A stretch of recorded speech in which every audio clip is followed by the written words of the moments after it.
6 de la mañana, 50 minutos, más noticias. Autoridades del gobierno podrían tomar la decisión de seguir con las labores de búsqueda o declarar área de desastre del Cambrai 2 como Camposanto. Esto a 12 días de la tragedia que por ahora deja un total de 280 fallecidos y al menos 260 desaparecidos.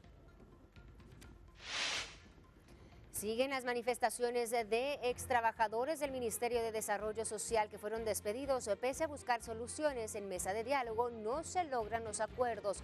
Recontratación no es posible, dicen, por la falta de presupuesto. Ministerio Público continúa con las investigaciones tras el linchamiento del alcalde de Concepción Sololá, Basilio Huracán. Procuraduría de Derechos Humanos supervisa el convulso municipio y el cuerpo del fallecido alcalde es entregado bajo una fuerte tensión a sus familiares. Con la finalidad de garantizar la transparencia y tranquilidad en la segunda vuelta electoral a realizarse el próximo 25 de octubre, la Procuraduría de los Derechos Humanos desplegará en todo el territorio a por lo menos 600 observadores. Acarreo de personas y compra de votos fueron los delitos más recurrentes el pasado 6 de septiembre. En noticias internacionales, el gobierno hondureño garantizará la devolución de los depósitos monetarios a los titulares de la cuenta del Banco Continental que fue cerrado tras investigaciones de narcotráfico en contra de sus propietarios. Además, cifras de fallecidos en enfrentamientos entre judíos y palestinos aumentan. En menos de 24 horas, 2 jóvenes apuñalaron a policías y también a jóvenes judíos.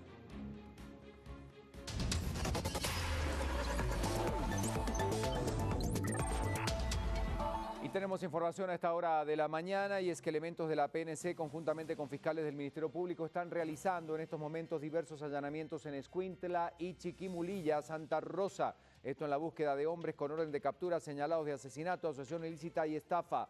A esta hora se reporta la primera captura. Se trata de Heriberto Sagastume Martir, de 37 años de edad, quien ha sido conducido al juzgado de turno con el fin de definir su situación jurídica.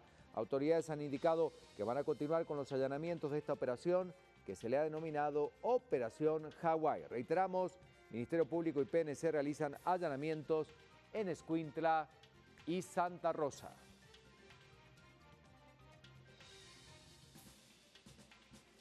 Seis de la mañana con 52 minutos, continuamos con más a esta hora y tenemos más de Prensa Libre. Exacto, repasando lo que nos atrae en este martes 12 de octubre. Vemos su portada nuevamente. Denuncian que Ministerio de Finanzas oculta indicadores. País llega al límite crítico por deuda. Bajo nivel de recaudación contrasta con elevado gasto. La fotografía central nos muestra dolor. Samuel Morales sepulta a su familia sobreviviente de tragedia en el Cambrai 2. Inhumó ayer a su esposa y a 2 de sus hijos de 2 y 21 años. Mientras en el área de la luz recuperan los restos de su otra hija de 11 años. En el interior de Prensa Libre estas noticias y ahí está justamente lo que nos trae esta información. De mi familia solo me quedan sus fotos. Samuel Morales buscó 132 horas a su esposa e hijos. La hija de 11 años fue localizada cuando, inhumaba a su mujer y a sus 2 hijos. Terrible y conmovedor el testimonio de esta persona, la difícil realidad y situación que viven nuestros hermanos del Cambrai 2. Y seguimos con más esta mañana. Listas las boletas presidenciales.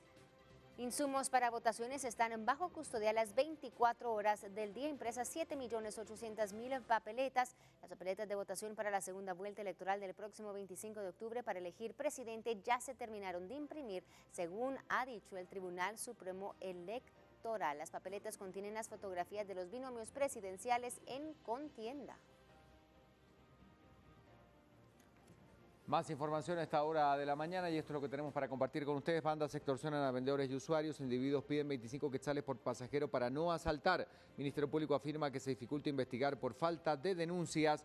Ahí vemos la situación de los celulares en prisión y todo lo que ocurre justamente en este tema.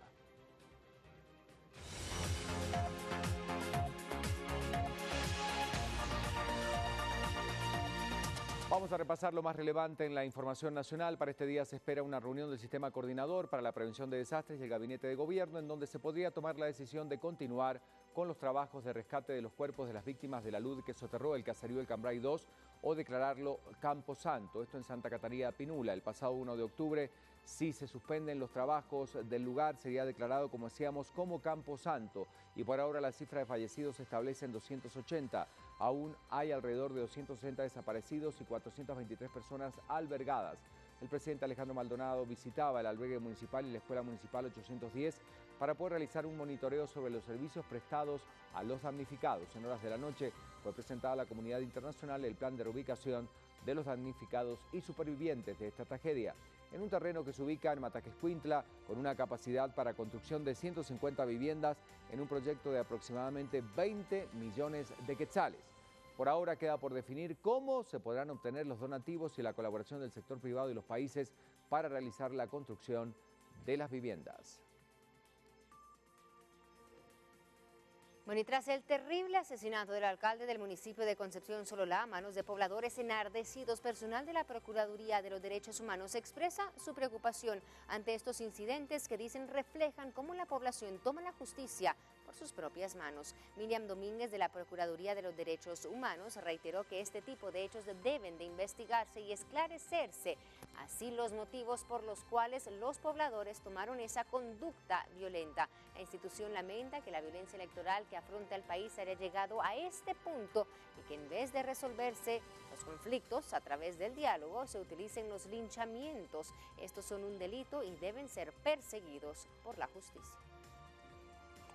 Es lamentable, ¿verdad?, que estemos llegando a estas circunstancias, ¿verdad?, porque aquí perdemos la situación, ¿verdad?, de que es una persona, es un ser humano, ¿verdad?, pero acá pues ya es el Ministerio Público que tendrá que realizar la investigación pertinente, ¿verdad?, que es acá donde nosotros pues definitivamente pues esto cómo nos deja en una visión internacional en el cual pues vemos la situación de la violencia que impera en nuestro país, en las comunidades, en las aldeas, en los caseríos, en todo el país, ¿verdad? Cómo es que esto enluta a la población de Guatemala.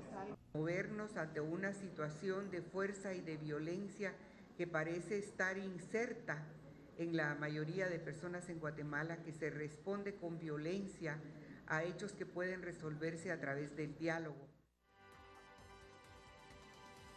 Hechos como el lamentable incidente que ocurrió en Concepción Sololá, donde falleció el alcalde de la localidad, son atribuidos a la violencia electoral predominante en el interior del país y que en apariencia se genera entre contrincantes de distintas corporaciones municipales. El departamento de Sololá habría sido catalogado como uno de los más violentos en cuanto a los hechos que se han registrado en las pasadas elecciones generales del 6 de septiembre.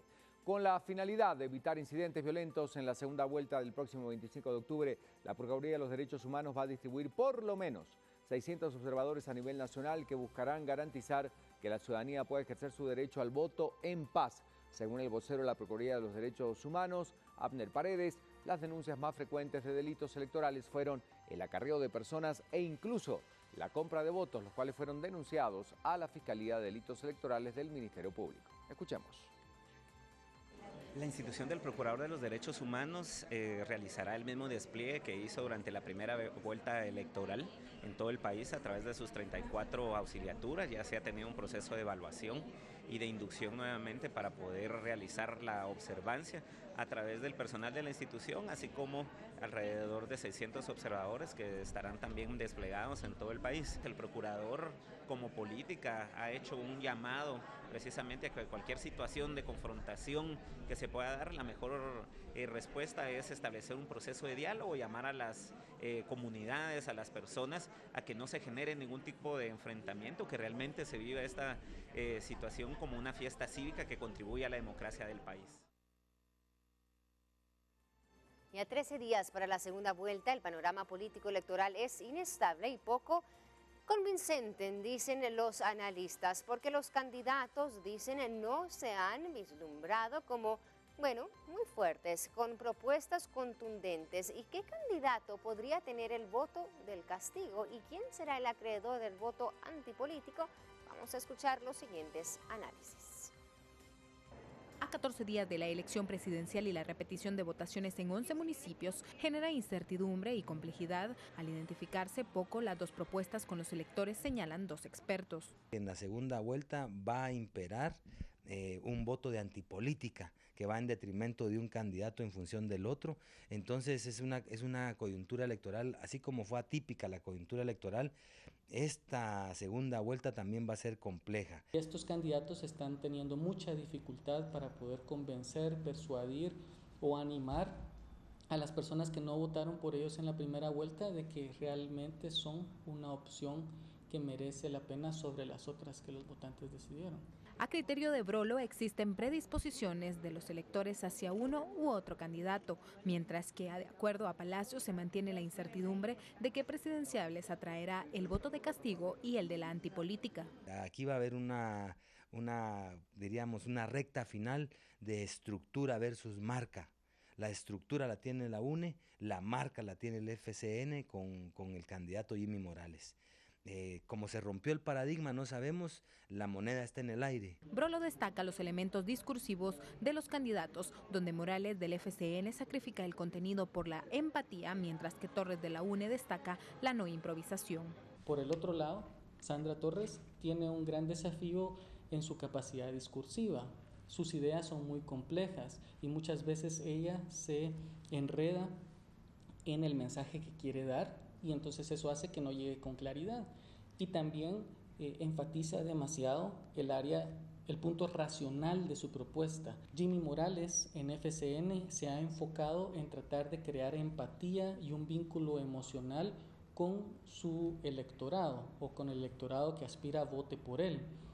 Entonces sacrifica elementos técnicos y de contenido como tener un programa accesible. Ahí quedará pendiente el tema de la movilización social para que la población fiscalice y garantice la transparencia, la legitimidad de no solo del presupuesto, sino de la acción del nuevo gobierno.